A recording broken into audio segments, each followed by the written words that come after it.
Episode 90 लेकर आ गया urban cultivator का। चैन अपने मन में बोलता है इमॉर्टल कल्टीवेटर। ली बोलता है अब समय आ गया है, इमॉर्टल सेक्टर का दरवाजा खुलने ही वाला है, लेकिन मुझे इसका टाइम के बारे में कुछ भी पता नहीं है। चैन अपने मन में बोलता है मुझे पता है ये सब जगह में इमॉर्टल लेवल आया था, ये सही में बकवास नहीं कर रहा है। चैन बोलता है क्या तुम्हें स्नो गॉड पैलेस के बारे में पता है क्या? ली बोलता है तुम्हें भी इसके बारे में पता है? जितना मुझे पता है snow God palace immortal sector है। ऐसा बोला जाता है कि वहाँ के सभी मेंबर लोग लड़कियां हैं और वो कम से कम इमॉर्टल लेवल में होते हैं। चैन बोलता है मेरा एक दोस्त है, स्नो गॉड के पैलेस के लोग 2 साल पहले उसे ले गए थे। ली बोलता है क्या वो सही में आया था? इसका मतलब ये हुआ कि इमॉर्टल सेक्टर का दरवाजा खुल गया है और ये बहुत ही अच्छा अपॉर्चुनिटी है इमॉर्टल बनने का। इमॉर्टल मास्टर चैन हमें ये दरवाजा खोजना ही होगा, नहीं तो अगला दरवाजा खुलने के लिए 100 साल लग जाएंगे। चैन अपने मन में बोलता है मैं सोच रहा था कि मैं कैसे गोल्डन कोड में जाऊं, लेकिन ये स्नो गॉड पैलेस के लोग आ गए हैं। मुझे फर्क नहीं पड़ता है कि ये लोग इमॉर्टल कल्टीवेटर सेक्टर है। अगर वो यंजू को परेशान करने का भी हिम्मत किया तो मैं उसका पूरा सेक्टर को खत्म कर दूंगा। चाहे वो लोग इमॉर्टल गोल्डन कोड का एक्सपर्ट भी हो, मैं फिर भी उन लोगों को मार डालूंगा। ली बोलता है ठीक है, मैं पहले खोजना स्टार्ट करता हूँ। अगर आपको पहले इमॉर्टल सेक्टर मिल गया तो प्लीज मुझे बता दीजिएगा। चैन बोलता है ठीक है। फिर वो कल्टीवेशन स्टार्ट कर देता और अपने मन में बोलता है मुझे सबसे पहले यूनिट लेवल में जाना होगा, फिर मैं उसके बाद आराम से अर्ट इमॉर्टल लेवल को मार पाऊंगा। फिर हमें अगले सीन में दिखाया जाता है सुजाओ का स्कूल में। चैन बोलता है यहाँ पर इतना सारा गाड़ी क्यों है? तभी एक लड़की बोलती है हे सीनियर, क्या तुम यहाँ पर एनिवर्सरी का सेलिब्रेशन करने आए हो? चैन अपने मन में बोलता है तो आज एनिवर्सरी है? सही में ये तो बहुत ही बड़ा कोइंसिडेंट है, तो इसका मतलब मेरे बहुत ही पुराने दोस्त लोग यहाँ पर आए होंगे। वो लड़की बोलती है सीनियर चलिए मेरे साथ, मैं आपको सेलिब्रेशन हॉल में ले जाती हूँ। और आपका नाम क्या है? चैन बोलता है तुम्हारा शुक्रिया और मेरा नाम चैन फैन है। तभी एक लड़की चैन को रोक देती है और बोलती है तुम कौन हो? वो लड़की बोलती है ये चैन है, ये यहाँ पर सेलिब्रेशन को अटेंड करने आया है। वो लड़की उसका नाम खोजती है और बोलती है सीनियर चैन फैन, लेकिन इनका तो नाम नहीं है यहाँ पर। सीनियर चैन आप यहीं पर इंतजार करो, मैं इस बारे में जाकर प्रिंसिपल को बताती हूँ और फिर तुम्हारा नाम इसमें आ जाएगा। चैन बोलता है कोई बात नहीं, मैं तो यहाँ पर ऐसे ही आ गया था, तुम इतना परेशानी मत करो, मैं चलता हूँ। तभी यंग चैन को पीछे से देखते हुए बोलता है ये आदमी मुझे जाना पहचाना लग रहा है। एक आदमी बोलता है हे यंग, है कौन ये?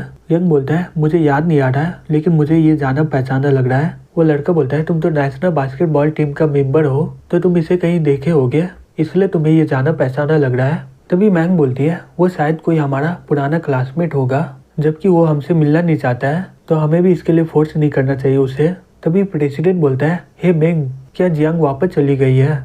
मेंग बोलती है वो सेलिब्रेशन में नहीं आने वाली है, मुझे लग रहा है कि वो शायद घर में होगी अभी।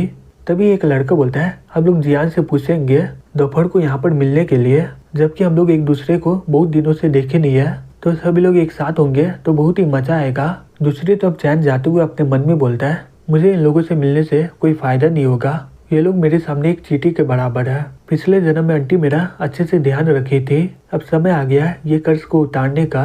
मैं एक बार आंटी से प्रॉमिस किया था कि मैं उन्हें पहाड़ वाला बिल्डिंग खरीद के दूंगा, जबकि मैं ये पहाड़ वाला बिल्डिंग का इस्तेमाल नहीं करता हूँ, तो अच्छा होगा कि मैं उन्हें ही दे दूँ। सही में बहुत ही जल्दी 3 से 4 साल हो गया है। फिर वो अंदर जाकर शॉक्ड हो जाता है और बोलता है ये बहुत ही अजीब है, ये घर इतना साफ कैसे है, कोई यहाँ पर रह रहा है क्या? ये औरत तो जाना पहचाना लग रहा है। फिर वो जाके देखता है कि जियांग वहाँ पर घर साफ कर रही होती है। जियांग चैन को देख के खुश हो जाती है और बोलती है चैन। चैन बोलता है जियांग बहुत समय हो गया तुमसे मिला हुआ। जियांग बोलती है हाँ सही में बहुत ही ज्यादा समय हो गया है, तुम यहाँ पर बहुत दिनों से आ रहे नहीं थे, तो जब मेरे पास समय होता है मैं यहाँ पर साफ करने आ जाती हूँ। चैन बोलता है कोई बात नहीं, मैं वैसे भी ये विला आंटी को देने वाला हूँ, जैसा मैं प्रॉमिस किया था पहले। जियांग बोलती है तुम्हें अभी भी ये प्रॉमिस याद है, लेकिन फिर भी तुम बहुत ही ज्यादा फेमस हो गए हो और तुम यहाँ पर बहुत ही ज्यादा रियर में आते हो। चैन बोलता है क्लासमेट गैदरिंग में नहीं गई तुम? मैंग बोलती है हाँ मैं नहीं गई, और जो तुम्हारा स्टेटस अभी, मैं पक्का बोल सकती कि तुम वहाँ पर नहीं गए होगे, तुम नहीं गए थे इसलिए मैं भी नहीं जाने वाली हूँ। तुम अचानक से इस साल गायब हो गए थे, फिर भी बोली थी कि उसका कोई भी कांटेक्ट नहीं है तुमसे। चैन बोलता है इस साल मैं कल्टीवेट कर रहा था, मुझे ये जुआओ के बारे में बाद में पता चला और मैं उसका बदला ले लिया हूँ, ये सब मेरा गलती है, लेकिन मैं अभी तक फिर से मिलकर माफ़ी नहीं मांगा हूँ। तभी जियांग का फ़ोन आ जाता है, वो बोलती है हेलो ठीक है। फिर वो बोलती है ये मैंग का फ़ोन था, वो क्लासमेट का गैदरिंग में बुला रही है, क्या तुम आओगे? मुझे पता है कि फी समझ जाएगी क्योंकि वो तुमसे बहुत ही ज़्यादा प्यार करती है, मैं बहुत समय पहले नेट में बहुत सारा वीडियो देखी थी।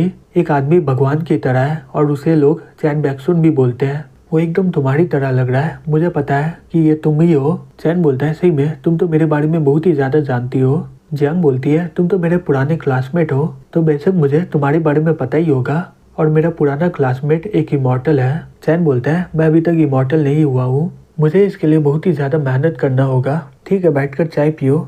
जियांग बोलती है और तुम बोले कि तुम इमॉर्टल नहीं हो, हवा से कुछ भी निकालने का टेक्निक ये तो इमॉर्टल वाला है ना? क्या ये इमॉर्टल बैग है क्या, या फिर कोई टेलीपोर्टेशन टेक्निक? चैन बोलता है लगता है कि तुम मुझे बहुत ही दिन से फॉलो कर रही हो और तुम्हें मेरे बारे में क्या पता है। जियांग बोलती है तुम मुझे ऐसा क्यों घूर रहे हो, क्या अभी भी यहाँ पर ड्रैगन है क्या? मैं यहाँ पर बहुत बार आई हूँ लेकिन मैं इसे देख नहीं पाई हूँ, क्या तुम उसे ले गए हो क्या यहाँ से? मुझे पता है कि तुम चैन बैक्सुन हो, उसके अलावा तुम हेवन चार्ट के ग्रैंड मास्टर हो, जनरल भी हो और इमॉर्टल चार्ट का एक्सपर्ट भी हो। चैन बोलता है सही में तुम तो मेरे बारे में बहुत ही ज्यादा जानती हो।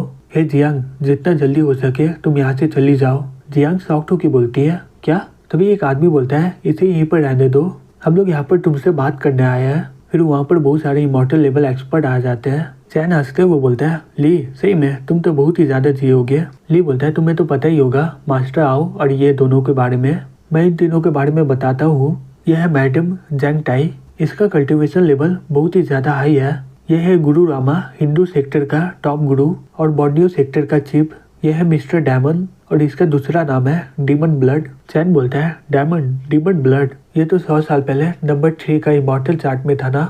डायमंड बोलता है मुझे विश्वास नहीं हो रहा है कि आप मेरा नाम जानते हैं। चैन बोलता है ये मेरे लिए बहुत ही बड़ी बात है कि 100 साल पहले इमॉर्टल लेवल के चार्ट के आदमी लोग यहाँ पर है। जियांग अपने मन में बोलती है मैं ये 7 लोग के बारे में कभी सुनी नहीं हूँ, लेकिन ये लोग हवा में उड़ रहे हैं तो इसका मतलब ये लोग बहुत ही ज्यादा ताकतवर है।